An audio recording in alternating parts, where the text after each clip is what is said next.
What up, dudes? ZR Car back again with another video, and today we're gonna take a look at the 2020 Honda Passport Elite. So I bought this brand new, had like 12 miles maybe. I think it had 12 miles on it. The color is called Modern Steel Metallic. You can see a little bit of metal in there. They also make this with the gray interior, which I wish I had. But this one was close. It was a good deal. So I pulled the trigger. I originally was looking at a Honda CR-V. And as soon as the salesman popped the cargo area on a Passport, I knew that this one was way nicer. There's a little bit of wind now and again, so apologize for that. Just doing a quick update. It's got 20,000 like 300 miles on it, I believe. And if you aren't subscribed, I did just get this beast. It's got like, I think, almost 500 miles on it. I ordered it 6 months ago. And then this,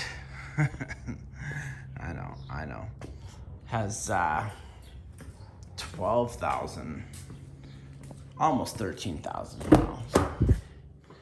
And this one I did get the gray interior. It's called Dark Atmosphere, Gideon. Dark Atmosphere, to be precise. Love those wheels.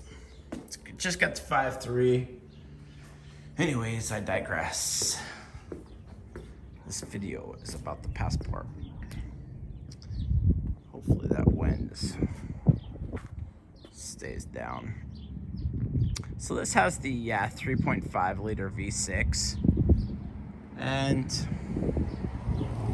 the CR-V only had that 4-cylinder with the CVT, and this of course has the 9-speed traditional.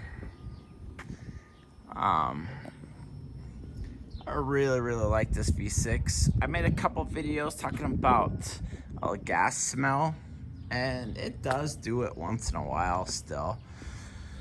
However, there's just so many nice things about the Honda Passport that I can overlook a couple things that I don't like. This thing's super nice. So that's one of the things I don't like, is the gas smell. Other than that, gosh, I'm getting pretty good mileage. Let's look. Let's just take a little look-see. My Bluetooth might stop my video and I'll restart it in a second here. All right, so we're back in.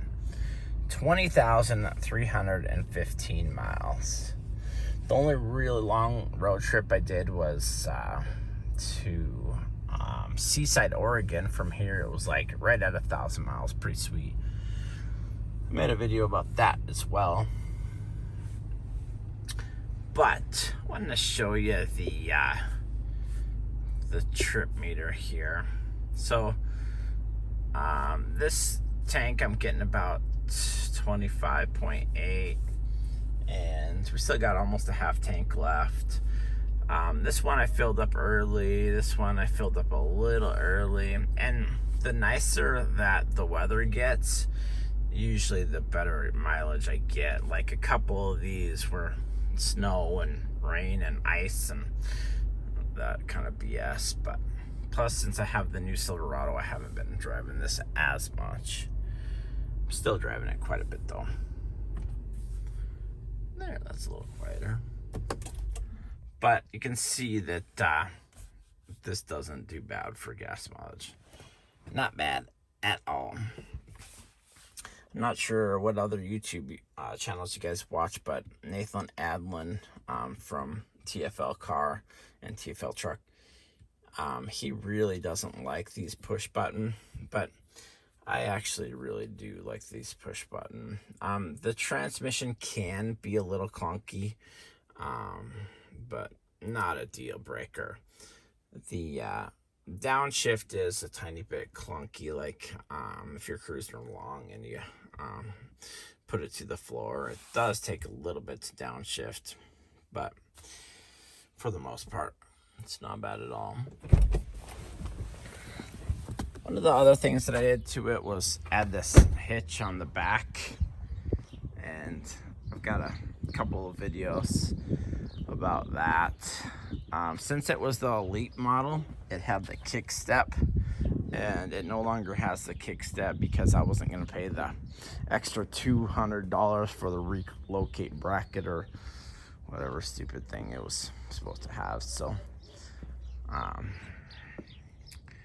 but I just wanted the hitch. That was more important to me. A couple of really nice things that I like about this: the automatic dimming mirrors, like at night. The heated seats, of course, work awesome. Sorry about the sun. The cooled seats aren't really cooled. I should say they're just ventilated, and they work okay. This charging pad, in my opinion, was made for like prehistoric phones. Like, it does not work good for me. I know other people have said that they like it, but the charging pad doesn't work good for me. I showed you the fuel trip meter, and that fuel trip meter is sweet. You can see I am definitely a Chevy fan and clearly a Honda fan, but the trip meter on these these new Silverados and the new GMs are not as good as the trip meter on the Honda Passport. This is the Duramax, by the way. Of course, I had to buy the Duramax when it freaking gas went crazy.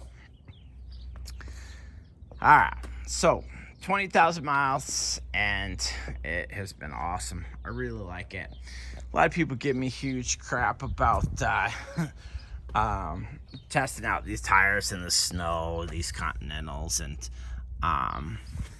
they're like, put some different tires on there, blah, blah, blah. But as you can see, I've got plenty of other vehicles with more aggressive tires to drive, so it's not that huge of a deal for me.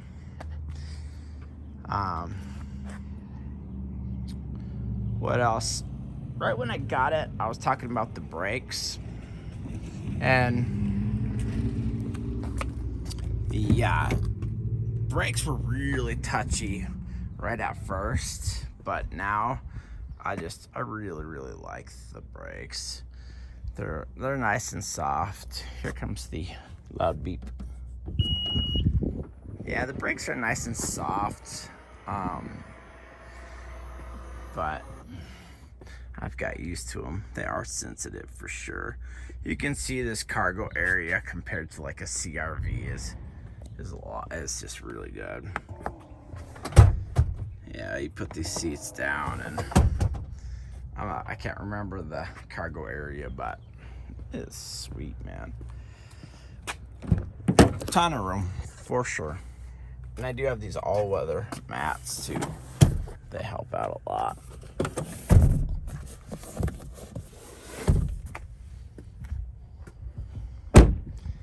Just did a little time lapse of spraying this off in the driveway, and it's not super clean, but it's definitely cleaner than it was. Well, if you got any questions, hit me up on the old Passport. Hit that like button. Hit that subscribe button. Peace.